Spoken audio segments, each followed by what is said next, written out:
ya, bukan lembaga nenek moyangnya, itu loh. Jadi jangan suka-sukanya, jangan ngomong sembarang-sembarang, manis, tapi penipu. Rakyat ini semua sudah membayar dengan air mata dan darah untuk memisahkan polisi dari TNI, untuk mendidik polisi-polisi ini menghargai dan mempraktekkan bagaimana menegakkan hak asasi, bukan hanya menegakkan hukum pidana. Refli, di dalam praktek ya, secara resmi memang Kadif Propamnya Sambo, tapi yang mengontrol semua apa segala macam rumah tangga, uang apa segala macam termasuk ajudan dan lain sebagainya kan juga Putri. Pertanyaan saya, apakah Putri juga mengatur semua Satgasus? Misalnya kebutuhan Satgasus misalnya. Makanya dia di luar terus. Iya, kami kan tidak tahu karena DPR tidak menggunakan hak konstitusionalnya untuk mengecek ini agar pertanyaan publik terjawab dan kita mendapatkan rasa keadilan.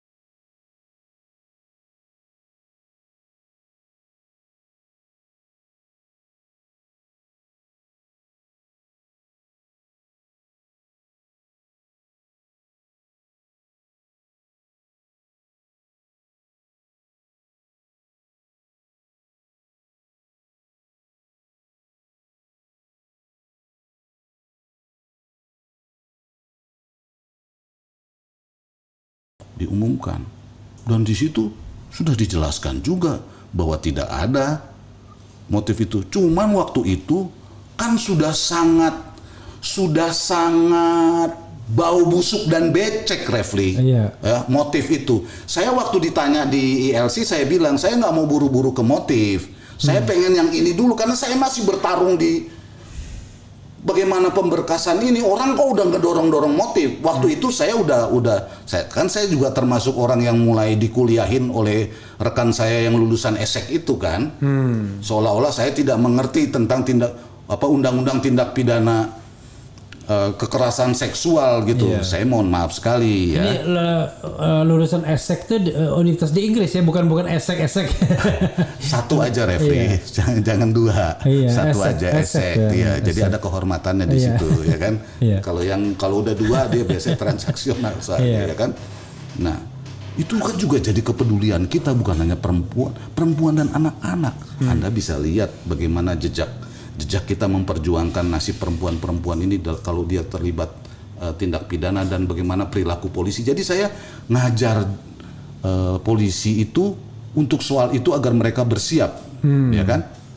Jadi saya bukan anak kemarin yang mau mencaci maki dan lain sebagainya. Karena itu saya sedih dan saya mau mengingatkan kesedihan ini makin dalam kalau tiba-tiba saya gara-gara Refli ngomong begini, saya teringat Gus Dur gitu loh, karena bersama dengan dialah saya sebagai anak muda pada waktu itu ikut berjuang bagaimana memisahkan polisi dari TNI.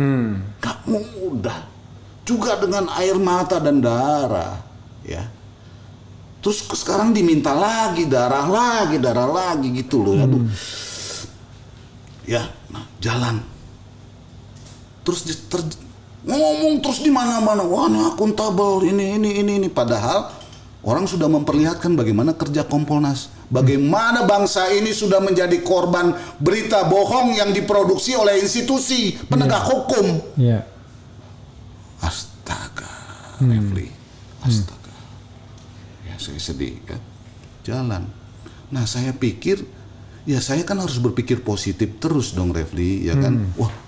Memang kami tidak diundang, tapi kan Kapolri, Kadif Humasnya ngomong, wah ini transparan, dan semua pihak dilibatkan. Ya, kita kan positif aja, Refli kan. Apa salahnya sih kita datang, ya kan? Prarekonstruksi aja nggak diundang, kita datang dan kita komunikasi baik-baik, ya kan? Oh yang ini, ya kita sambut dong. Kenapa? Setelah Kapolri ngomong di mana-mana dan mendapat dukungan dari masyarakat, kami pun berkomitmen mendukung Kapolri dan semua pihak yang ingin institusi ini berdiri tegak dan marwahnya ada. Iya. Ya. Bukan orang-orang yang hanya menjalankan rekonstruksi dan mengusir kami yang memperjuangkan itu. Ya. Kami juga memperjuangkan itu. Jadi itu bukan lembaga nenek moyangnya. Iya. Ya, bukan lembaga nenek moyangnya. Itu loh. Jadi jangan suka-sukanya, jangan ngomong sembarang-sembarang, manis tapi penipu. Rakyat ini semua sudah membayar dengan air mata dan darah. Ya, untuk memisahkan polisi dari TNI. Untuk mendidik polisi-polisi ini menghargai dan mempraktekkan bagaimana menegakkan hak asasi, bukan hanya menegakkan hukum pidana. Ya. Dan itu yang terus kita perjuangkan, dan bagaimana saya dan teman-teman, saya nggak tahu apakah Refli juga pernah diajak, kan ikut ngajar juga bagaimana divisi humas ini diperbaiki agar ini menjadi alat komunikasi yang baik, bukan jadi alat propaganda, ya, bukan jadi alat pembohong. Ya, kita ingin supaya ini terhormat lah, kita ya, membangun peradaban ini agar terhormat begitu ya. Nah, terjadi sudah di SP3 ya, jadi SP3-nya sudah saya terima, sudah dikirimkan, jadi bukan hanya pengumuman Refli. Yang dua itu yang pro justisia itu, jadi sekarang yang pro justisia itu tinggal satu, ya kan, yang satu lagi kan nggak pro justisia, yang itu yang sudah diumumkan oleh Komnas.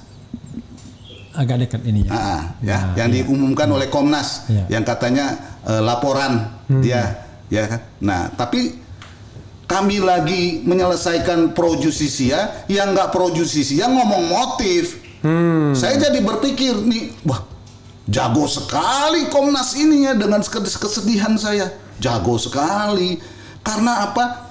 Karena polisi saja masih harus prarekonstruksi, masih harus periksa ini, periksa itu, belum berani mengungkap motif. Ini Komnas yang nggak punya laboratorium forensik, cuma mungkin juga dapat data dari baca-baca aja, bahkan dia juga tahu di mana TKP udah hancur-hancuran, alat-alat bukti hilang. Loh, saya ngomong begini karena ini udah terbukti, karena salah satunya kan obstruction of justice. Iya.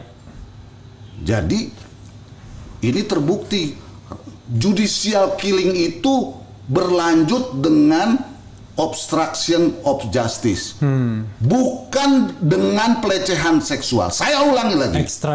Extrajudicial killing itu berlanjut dengan obstruction of justice, bukan dengan pelecehan seksual ya kawan-kawan ya.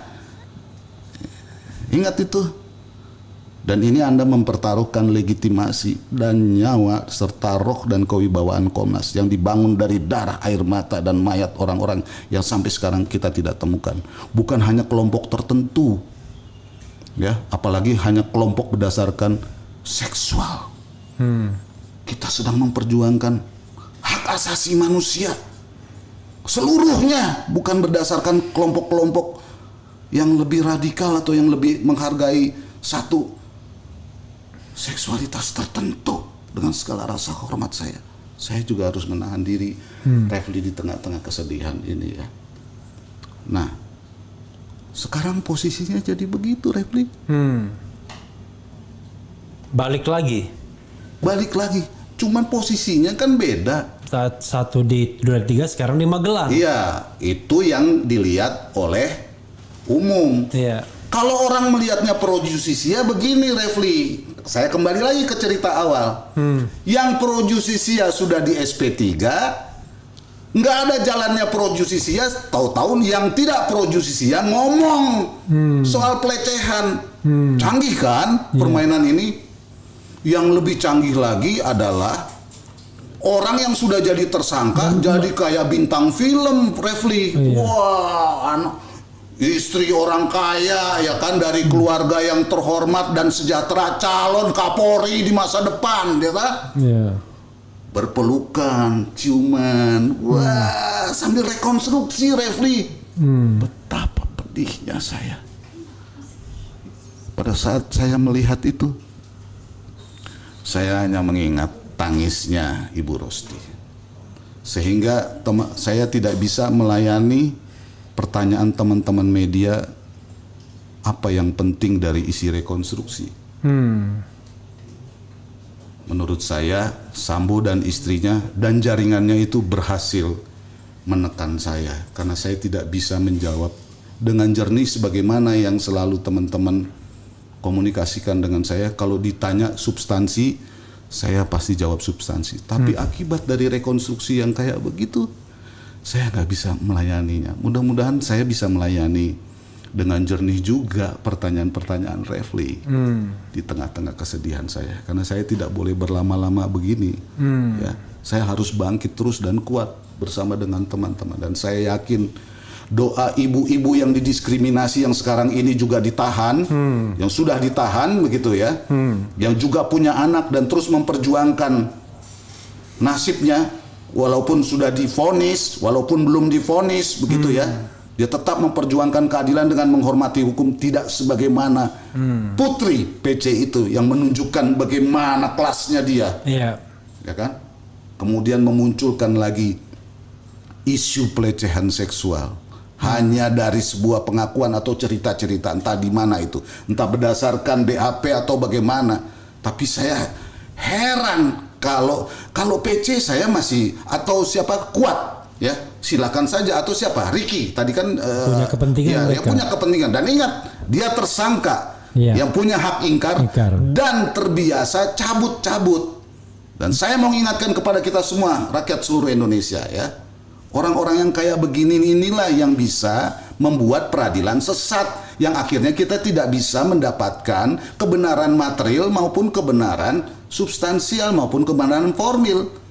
Karena undang-undangnya membolehkan mereka berbohong, mencabut. Apalagi kalau mereka kaya. Apalagi itu suami istri ya. Refli di dalam praktek ya, secara resmi memang Kadif Propamnya Sambo. Tapi yang mengontrol semua apa segala macam rumah tangga, uang apa segala macam, termasuk ajudan dan lain sebagainya kan juga Putri.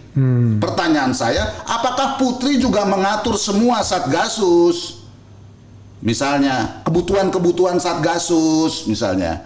Makanya dia di luar terus. Iya, kami kan tidak tahu karena DPR tidak menggunakan hak konstitusionalnya untuk mengecek ini agar pertanyaan publik terjawab dan kita mendapatkan rasa keadilan. Iya. Nggak ada, yang ada KUR. Memang sih saya harus agak melucu sedikit di tengah kesedihan saya. Ojo dibanding-banding ke katanya. Oke. Ya kan? Ya, beda kelas. Ya, beda kelas, Refli. Beda kelas. Jadi saya kira kecanggihan yang mutakhir tentang motif yang ini luar biasa. Tapi yang sudah mencapai titik maksimal untuk membangun soal motif ini adalah Komnas HAM yang tidak pro justisia. Sementara polisinya saya belum baca berhasil. Komnas HAM dan Komnas Perempuan juga. Ya itu. Nah saya nggak tahu nih, ini duet atau satu atau bagaimana, atau ini ada jaringannya. Kenapa saya bilang ini ada jaringannya? Karena kan sebelumnya mereka ketemu juga, dan bahkan ada psikolognya lah dan lain sebagainya lah. Ya, saya tidak mau terpleset, Refli, karena ini banyak orang-orang kaya yang jago, yang lawyernya juga jago-jago, yang lagi nunggu saya salah karena marah. Saya nggak marah. Laporkan. Iya, ya? Saya lagi nggak marah. Saya lagi sedih. Saya lagi sedih. Saya nggak boleh marah, karena kalau marah saya nggak bisa menyelesaikan tugas utama saya. Jadi Anda jangan terus-menerus pancing-pancing saya marah karena menikmati telenovela atau teletabis.